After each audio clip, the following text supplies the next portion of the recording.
Hi everyone, it's Niamh here and welcome to my art journaling channel. Today we're going to be using some texture paste on the denim pages in the Dina Wakley journal. So I'm starting out on the back side of one of the denim pages in the Dina Wakley journal. And I've used texture paste on denim before when I've created in the past some denim skirts. I knew it worked really well, but I have always used coloured texture paste. I've never actually just gone with a plain texture paste and pasted over it. So while that wasn't actually what I was intending to do today, that's what I ended up doing. So I'm just going in with the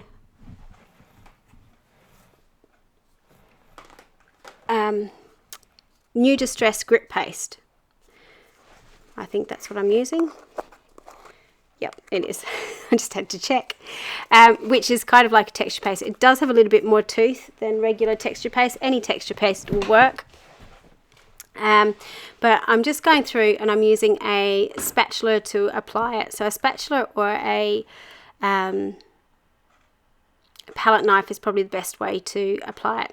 Now, this is something you don't see me do very often, but as this is a brand new stencil and I have been using texture paste with it, I do actually tend to wipe my texture paste off.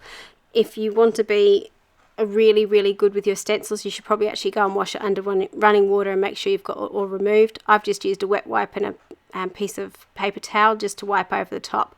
If you don't clean off the texture paste, what will happen is it will give you little bumps on your stencil. And that may allow paint to leak underneath. So it is really worthwhile to clean it off if you're concerned about that. Usually if you were doing anything with texture paste, you would just leave it overnight to dry. I'm incredibly impatient. I wanted to do stuff, so I'm using my heat tool to dry it off. It really didn't take all that long to dry.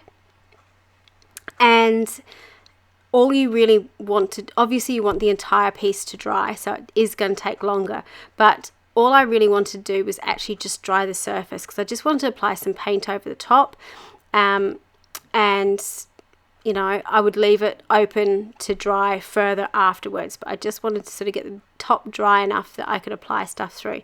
Now originally when I was doing this, I was actually planning to spray the gloss sprays over the top.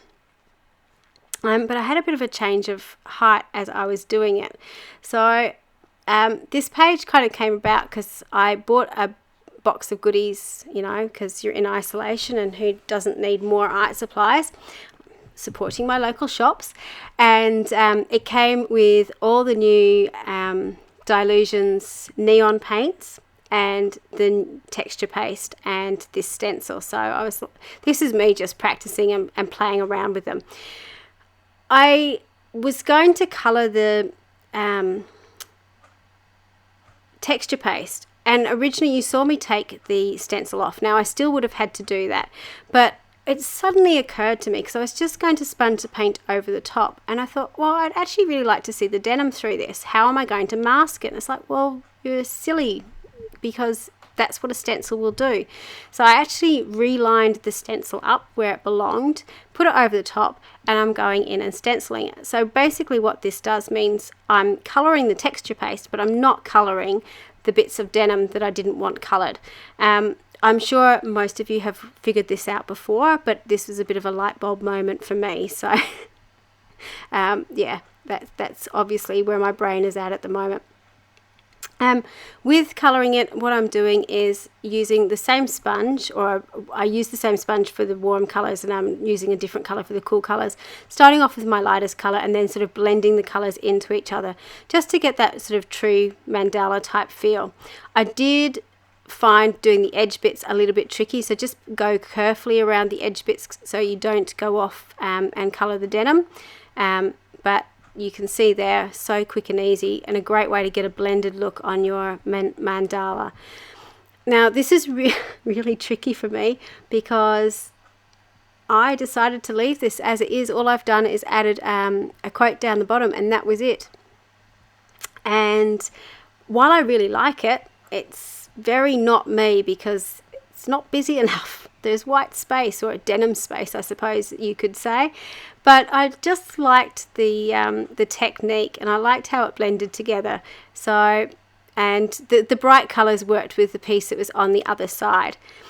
The quote that I've got is one of the new Tim Holtz quote chips. So he's brought out a second set of them. I love these quote chips, but I always peel them off the actual chipboard, so they're much flatter on my page.